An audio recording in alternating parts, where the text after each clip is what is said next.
Stop chasing the money and start chasing the passion. This is Thrive Kings.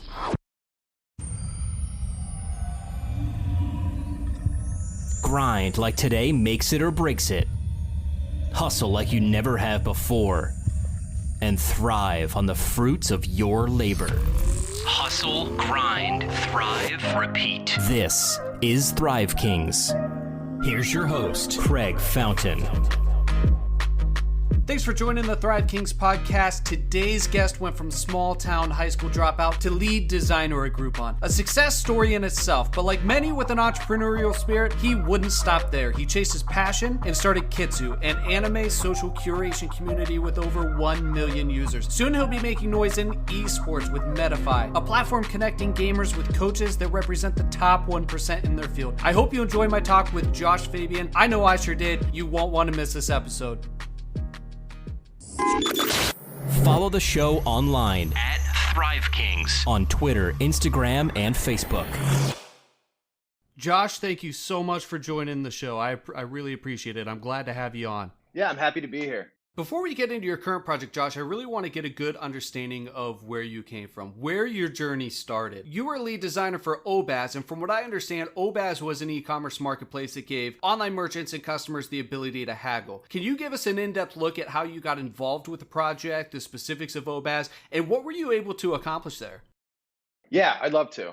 The way that I actually got started with Obaz was a little odd. I was in a weird place career-wise where I wasn't happy with what I was doing, which was working for a agency doing design. So what I ended up doing was dropping everything. I sold everything I had. And I moved to Chicago with the intention to become a back-end developer. I was in a program called Starter League, which was the first boot camp accelerator thing for developers. They're very popular now, but at the time it was groundbreaking. And during that program, I had initially thought, I'm going to come out of this, and when I come out of this, I'm going to be incredible, right? I'll be able to develop anything. I'll be able to work as a developer, all of that. It wasn't actually the case. I did learn valuable things, but more important was the network I kind of put together through that process, like the people I got to know. And among those people were the founders at Obaz, and they were looking for someone to take on design for their fledgling startup that had just raised their first round. And I interviewed with them. That was kind of how it all kicked off. I didn't expect to get the job. It was my first step into startups. And I specifically remember they asked me in a coffee shop during the interview, what am I looking to make? At the time I was making less than $50K, and that was big for me because, I dropped out of high school. So I don't have a college degree, and I didn't have these career aspirations where I deserve to be paid X.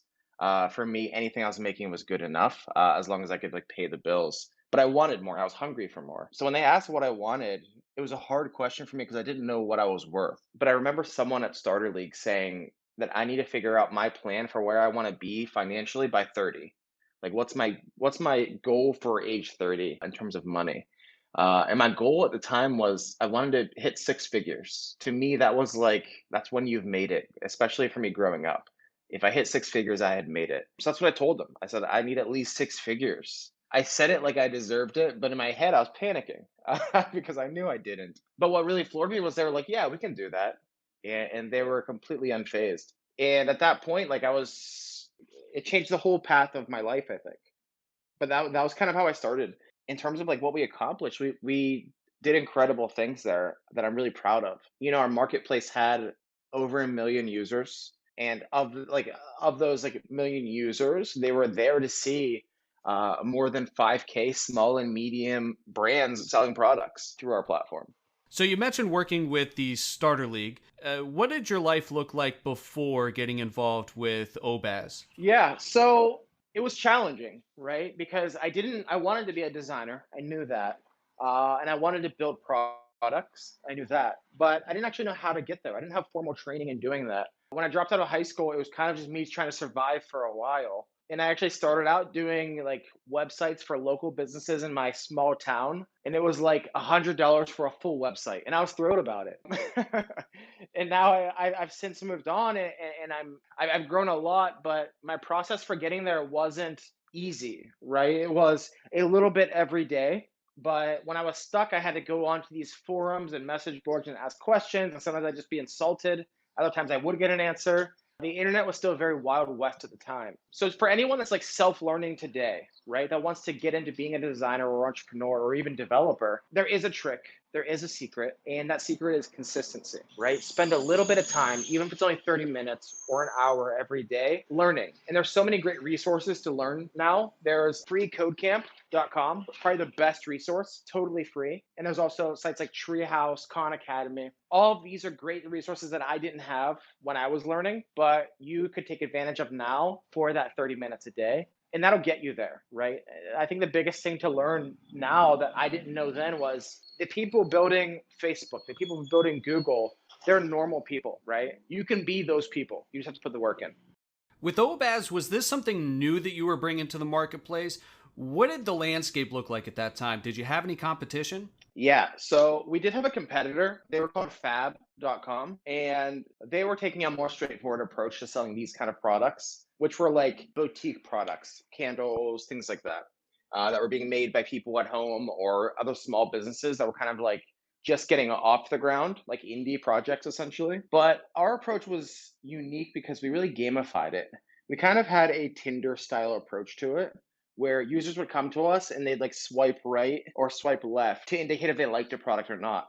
And then based on what they've swiped on, we'd show them different matches for products, getting into highly targeted placements for products that we know people are going to like based on their previous engagement with the product. As a lead designer at Obaz, what were your objectives or responsibilities? What did that role entail for you? Yeah, so for me, it was a terrifying period. It was my first role as a lead designer. Previously, at the agency that I was working at prior to that, and prior to the agency, I was just doing freelance work. So this was the first lead design position I had ever had. And I had a lot to figure out, but the CEO of Obaz was super impactful in my growth. So he set me up with a couple high profile designers in Chicago, and he paid me my salary just to sit down with those people and learn. And it wasn't like learning, here's how you use Sketch or Photoshop. I was actually Photoshop at the time.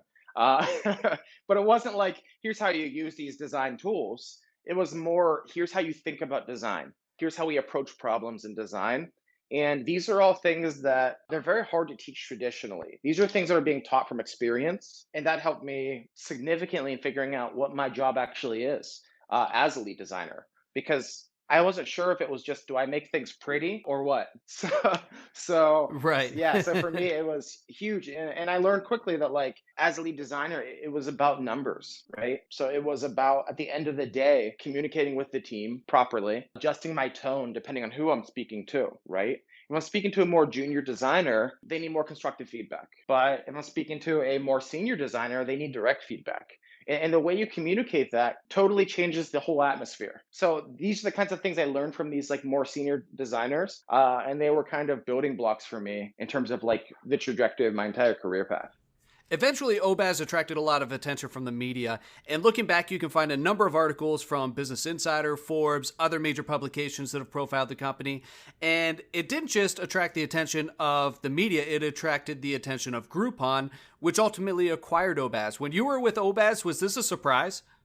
It actually wasn't. Obaz was something we were immensely proud of, but at the same time, we knew that we weren't going to IPO. We knew that exiting wasn't very likely for us, simply because our competitors had much more funding than us, and they were executing better than or as good as we were. So we weren't in a great spot, and we were kind of just burning cash trying to keep up. What was good for us was that Eric Lefkowski, the co-founder of Groupon, was one of our investors. Our office was actually right in front of his office. If I turned around while I was sitting in my chair, I could see him in his office working. So for him, it was this idea where he knew how much talent was on our team. And whenever Groupon was kind of in a weird place in terms of competing with Amazon, he wanted to bring in a team that knew marketplaces extremely well, knew how to grow them efficiently. That's kind of why he came to us, right? So it wasn't because Obaz was something they wanted to carry on. The intention was always Obaz will be shut down, and this is more of an acqui-hire just to bring the team on and to inject them into Groupon to solve similar problems. So it wasn't very surprising. We kind of knew it was coming. It was talked about for quite a while leading up to the announcement, but it was a little scary. I can certainly see how that would be a scary experience. Even simple leadership changes foster that sort of uncertainty and stress and anxiety. What's going to happen to my job? What's going to happen to my income? I can't really imagine what it would be like as far as to experience that through an acquisition. I would imagine that would only amplify it, at least in my mind. But moving from OBAS to Groupon, what went into retaining your role? Did they know you were the guy right away? No, I had to interview, and that was terrifying. Because again, OBAS was my first opportunity being with a startup, right? So to go to Groupon was such a huge transition because my mom knows about Groupon. My friends have seen commercials for Groupon, right? It was just a much bigger deal. So for me, it was nerve-wracking for that reason. And the interviews were scary because I was being interviewed by, in a lot of cases, these people with Ivy League backgrounds and traditional design education. And I've kind of Frankenstein my experience together, where everything I've only learned out of necessity because I needed it at that time. Whereas these people, they've taken this very deliberate path to where they are today. So there was kind of like this disconnect that scared me of, am I going to look like a total amateur? Because even though our end result looks the same, our process to get there is wildly different. I have to ask because I'm always fascinated with the culture of startups and tech companies. I always find myself clicking on articles about company culture, and I know I've seen Groupon in these articles. I've seen them featured in these articles. I have to know, when we read these articles, are they accurate portrayals of what it's really like to work for a company like Groupon? Yeah, I think they are pretty accurate. Like, the culture's great. There's like the personal, or not personal chefs, but there's like team chefs that provide lunches for the company for free. And they're like great lunches. There's like incredible benefits. And all of those I think are very true in that even though Groupon is this big corporation, in my opinion, they care more than a traditional corporation would. There's still this small startup kind of atmosphere that makes them unique in the same way that it makes companies like Facebook unique and Google unique. So what were your favorite and least favorite parts of the company culture at Groupon? Yeah, I mean, my favorite was certainly just being challenged, right? I've had this philosophy that I've taken from someone, I don't remember who, but it was just this idea that like in your day to day, if you're kind of lose track of your days, if there's this period where you're like, I don't even know what I did last week, it's time to move on, right? You're no longer learning at that point. You're no longer being challenged. And with Groupon, that didn't happen for a long time, right? I was being challenged often. I was learning from other people there that had more experience than me, both from like management side, design side, development side. There's tons of talent there, as well as like the culture of like giving back to the Chicago community, where we'd have like talks where we would just teach people what we know. Those were amazing. What I didn't like was inevitably when a company gets to a certain size, things get political, right? Where there'll be times where we want to push a design out or we want to push changes live, but because this is going in front of 40 million something users, we need to go through a process, which can sometimes mean waiting days to push a very small change live. And that was just not fun. As a lead designer for a company like Groupon, what were your responsibilities like there? And what were the specifics of the project that you were leading?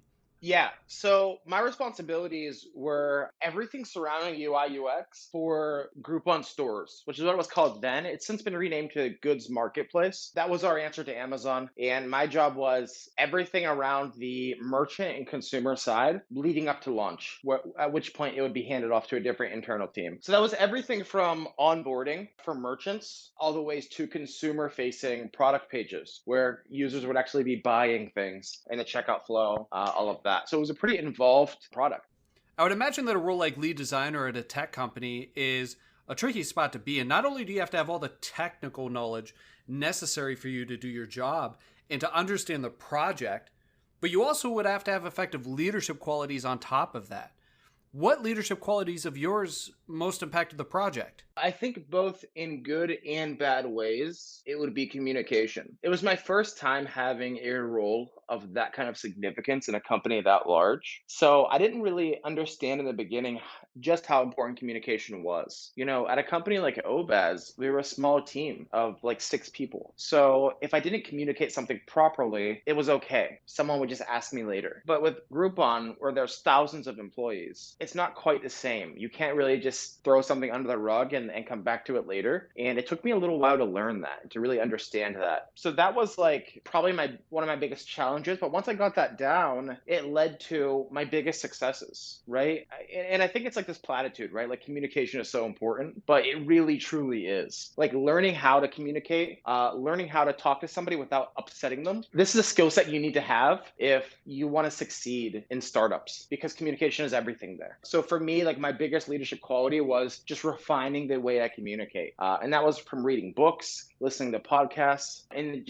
just listening to people I respected in the company, talking to other people, how they communicated. But that got me through every hurdle or that got me through every obstacle that we had in our way. I'm a big believer in the idea that leaders are readers. And I love reading. I read all the time. And actually, I should say listening as opposed to reading, because I tend to lean towards audiobooks. My brain's just too busy for words on a page. I get distracted too easy. With that being said, though, it sounds like reading is something that's also something very important to you. With that in mind, what are some of your favorite books?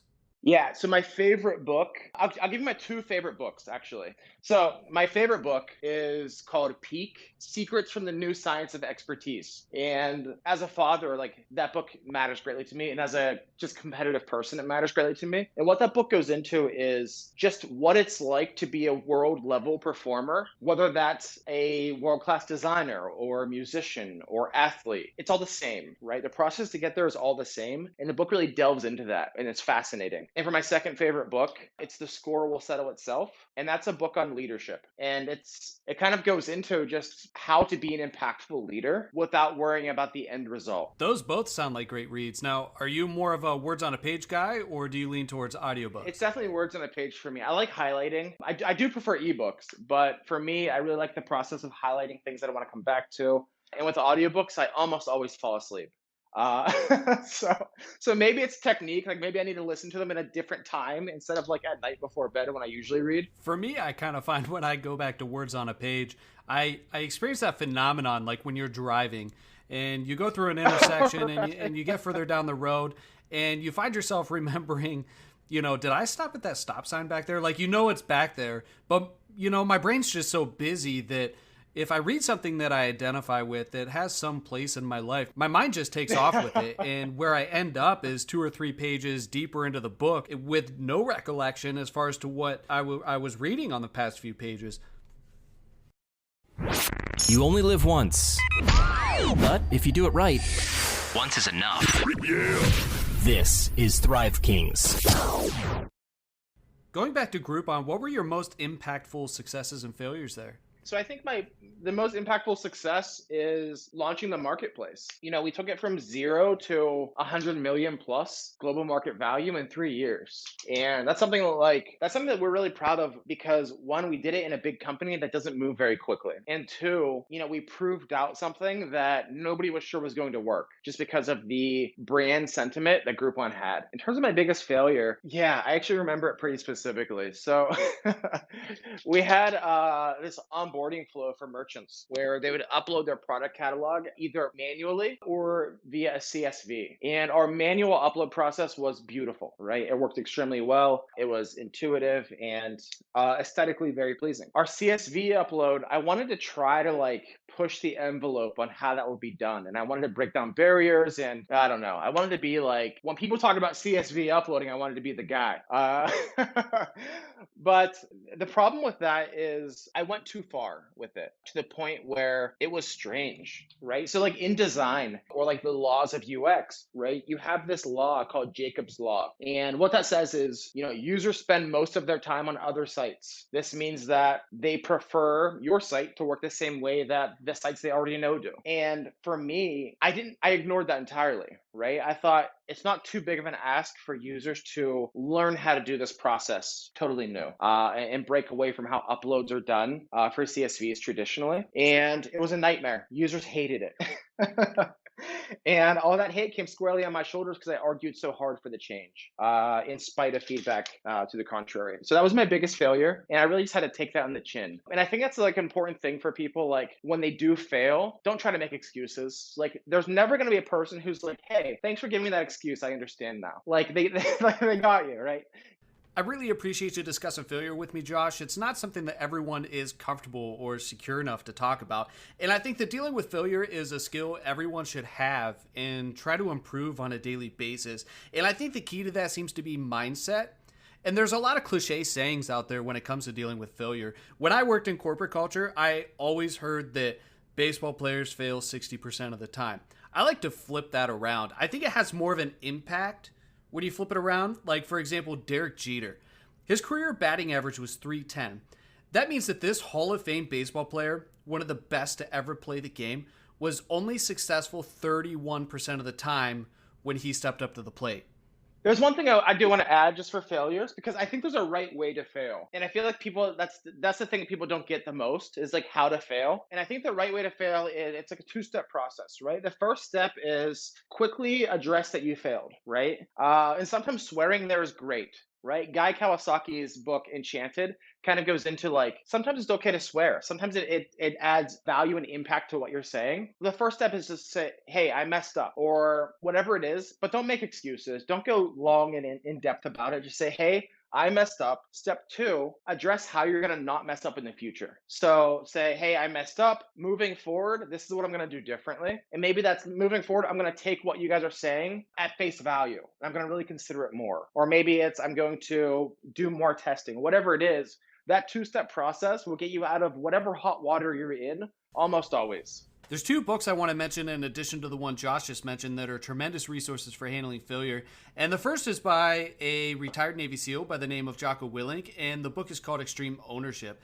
And in the book, Jocko discusses events that took place in war, where failures were a matter of life and death, including friendly fire.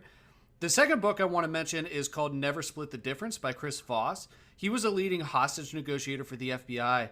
And just like in Jocko's instance, any mistake that could be made was a matter of life and death. These are great books because even if mistakes we make personally don't have consequences as severe as life and death, there's definitely lessons we can learn from these guys that could very well be priceless to us. Josh, have you read either of these books? Yeah, so I read Never Split the Difference, and it's incredible.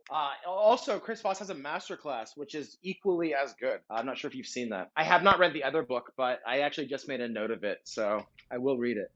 Extreme Ownership was a great read, and there's actually a book that's a follow-up to it as well. It's called The Dichotomy of Leadership. Jocko really built up a following from the book, and he has a wildly successful podcast, and he's a successful business consultant on top of all that.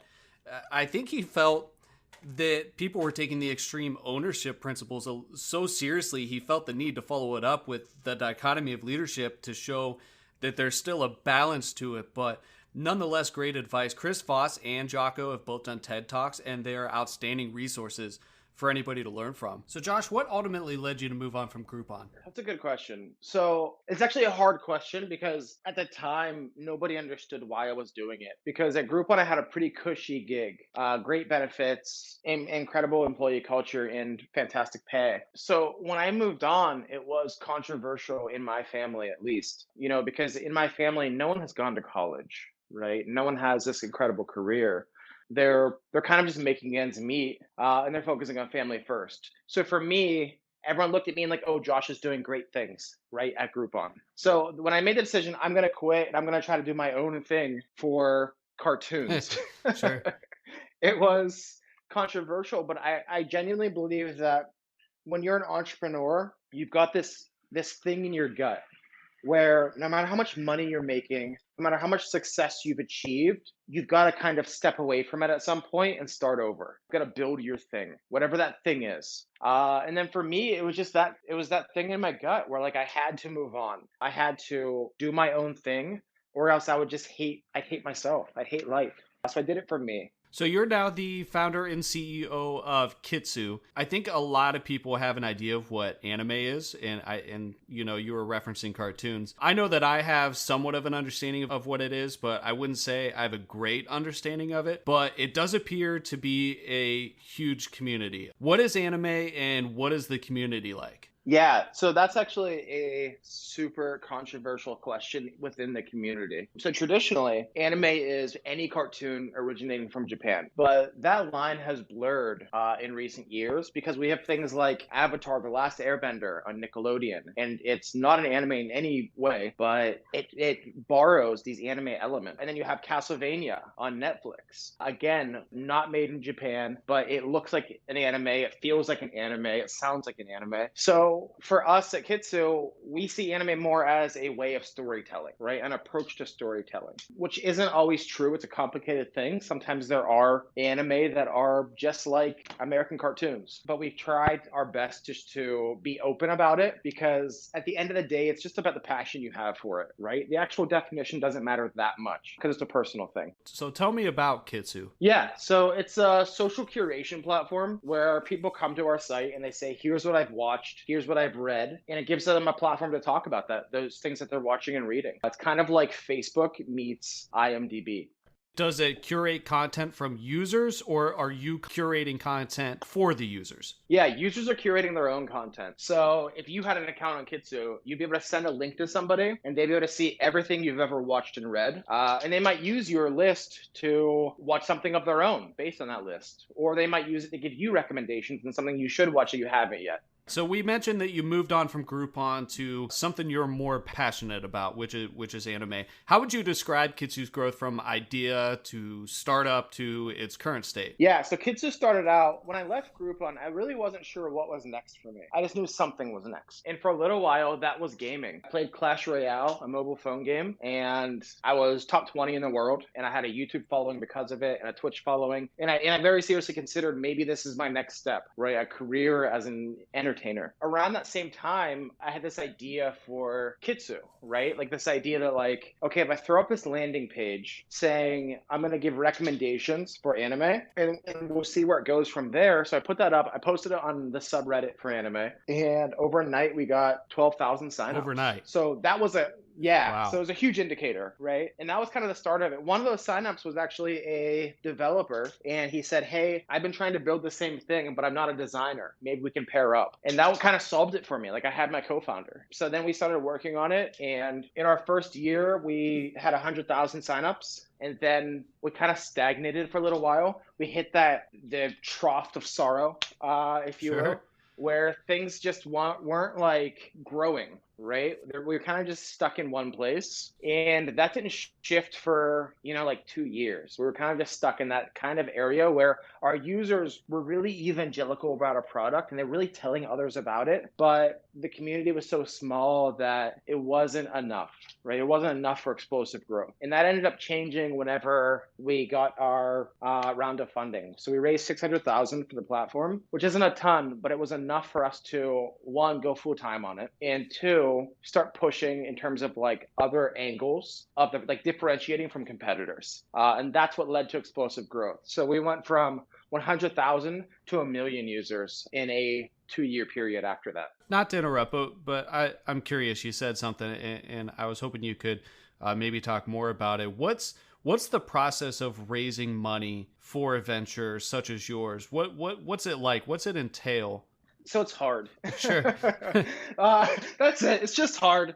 No, so, I mean, the biggest thing is who you know, right? And that answer sucks, I know, but it's just a reality. And that's why the communication, again, is so important. So at every step in your career, you should be networking as much as possible, because the more people you know, the more people who can bring down barriers for you.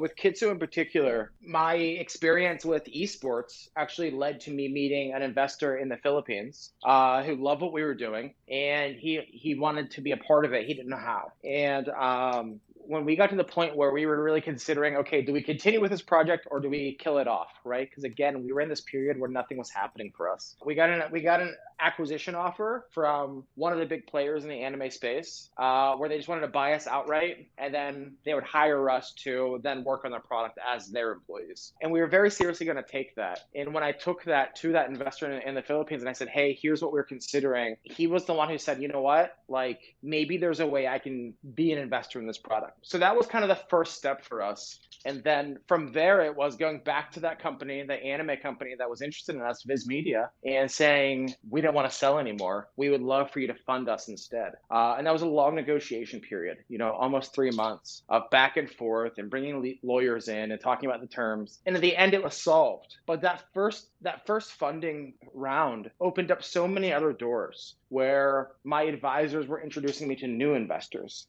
And now we have all of these different investors who have seen the work we can do, and they're interested in us. And that's not because, hey, we're incredible, or hey, we're unique among all entrepreneurs. It's just because they know us. So for anyone listening that wants to raise money, the biggest secret is just talk to people, get to know people, go to accelerators and meetups and put out good work. And it's not always going to settle itself, but if you're doing good enough work consistently enough, it often will. We've looked at what the growth was from concept to startup. What's the current state of Kitsu? Yeah, so Kitsu is still doing well. Again, we've broken the 1 million user milestone, which was huge for us. Like, we're very proud of that. And now we're kind of in a position where I'm not sure where we want to go with it exactly next, while I'm also starting up my next thing. So Kitsu is kind of on the back burner for me because it's in a very stable place. And I'm working on the next thing that I'm very excited about, which is in the world of esports.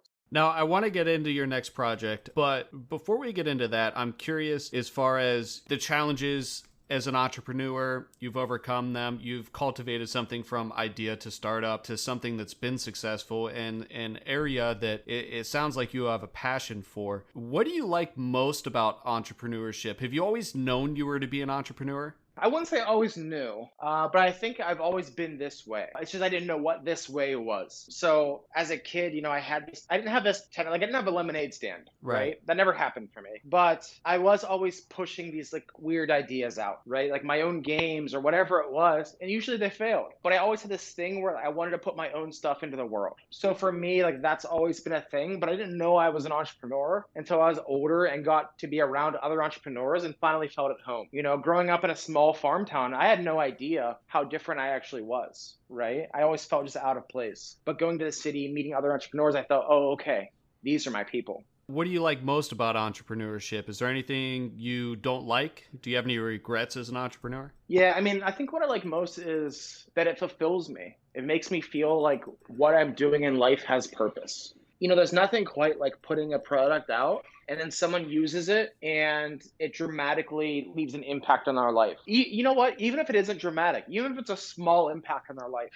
With Kitsu, the whole community came together a few years ago and they put together this video of users like speaking for 1 to 2 minutes each of the impact of Kitsu on their life. And for a lot of these people, they have social anxiety, right? They're not going out and meeting people. And for Kitsu, it's their primary means of communicating with others. A lot of these people met their significant others through Kitsu. Some of them have gotten married already. To have built that, right? To have sat in my underwear for months on end and put together this amazing thing that changed people's lives, nothing quite matches that. So that's what I like most about being an entrepreneur, is just the ability to impact others at a wide scale. What I like least is certainly being an entrepreneur sucks. It's hard, right? Like you don't, that idea of like, sometimes I envy the people that they go to work at 9 a.m., they come home at 5 p.m. and work is done. And they spend their time with their family and they're content and peaceful. With startups and with entrepreneurship, it's chaos. It's hard. And you have to struggle with this feeling of, am I failing? Am I going to let down all these people who are relying on me for their income? Those are all very stressful things that I don't think a normal person would be okay with living day to day. What advice do you wish someone had given you when you started? That's a good question. I think the biggest advice I could have gotten would have been around like really understanding money better, and that sounds silly, I know, but like when you have a startup, the lifeblood of your business is your money. When you're trying to raise money with investors, there's no investor on the planet that wants to invest in a company that needs them to survive. So if you're going to an investor and you're saying, hey, we want to raise money from you because if we don't, we're dead, that's not attractive, right? And if you don't understand money well, you're going to be in that position more often than not. So, and I didn't, for a long time, I just didn't understand money. Again, like I'm a high school dropout, right? And I'm generally not a smart guy. So whenever it comes to like, here, let's plan our finances, I always kind of just said, well, that'll figure itself out later. Let's just focus on product. So that's the biggest thing I'd say is like, start on that now, right? It's not fun. It's boring. It sucks. But it's so important that if you want to be a CEO, if you want to be a startup founder, you need to learn it, right? You don't have to master it, but you should have a good understanding of it. Aside from what you just mentioned, what would be the biggest advice you would give to someone contemplating entrepreneurship? Well, my first piece of advice would be don't. Sure.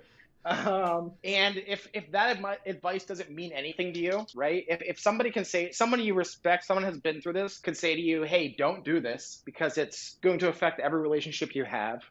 It's going to consume every waking thought you have, and you're probably going to fail. And then you still want to do it, then there's nothing I can say to you. Like, you're already an entrepreneur, right? Because that's what it takes to be an entrepreneur, is the ability to look someone in the eye and say, I know I'm probably going to fail. I know this is going to be the most difficult thing I'll ever do, but I still need to do it. And I think if you're that kind of person, then I'd say just launch now, right? Do everything you can to get started, because that feeling is never going to leave you. You'll just be wrestling with it for years, or maybe you'll end up in a position where you're not so lucky to be able to do that anymore, and then you'll just regret it. So first advice, don't do it. Second advice, if that doesn't matter to you, do it as fast as possible. Get started. That's outstanding advice. So you must be a glutton for punishment because you have another project coming up. Tell me about your upcoming project, the one you're working on right now. Yeah. So right now, we're working on a project called Metafy. And what we're doing with Metafy is we're taking the top players in the world across every competitive game, and we're bringing them on a platform so that people that want to get better can get one-on-one coaching from those players at surprisingly affordable rates, like $20 an hour to work with the best player in the world in your game. So when do you have a launch date for this? Is it in its early stages? What can we look for as far as Metafy right now? Yeah, so we do have a landing page up at metafy.gg, and we're probably about 1 to 2 months outside of our soft launch, but we're still in the process of like really building out the platform and working very closely with these players and these coaches to understand how we solve the problems that they have. Because a lot of these platforms that like already exist for this, they don't really treat these coaches like entrepreneurs, right? But we kind of see them like in the same way that we would, anyone in the community that would be listening to this podcast would see a freelance designer or a freelance developer, right? Where you have your own business that you're trying to grow. And we want to try to make sure that the platform we're building is conducive to the growth of that business for you. So is Metafy actively seeking players or gamers to join the platform pre-launch? Yeah, so we're only accepting the top 1% of players onto the platform just to ensure that when you do hire a coach, you're getting one of the best players in the world, truly. As for people interested in getting better, they can start signing up for the waitlist today. And those people could be anyone from like someone who wants to compete or become a pro player down to a parent who just wants to keep up with their kids, right? Like there's no real limitation there. Now, where can listeners find you online or on social media? Yeah, so my portfolio will be relaunching soon at joshfabian.com. But I'm also on Twitter at joshfabian. Outstanding. All right, Josh. Well, we appreciate you coming on the show. That's a lot of great insight from Obaz, Groupon, Kitsu, and Metafy, your most recent project. It was a pleasure having you on. We got to do it again sometime. This was an outstanding talk. I'm so happy we connected. Yeah, likewise. I'm thrilled to be a part of it. All right. Thanks, Josh. Thank you. Thanks for listening to another episode of Thrive Kings. Make sure to subscribe on iTunes, Spotify, or Stitcher Radio to never miss an episode of the Thrive Kings podcast.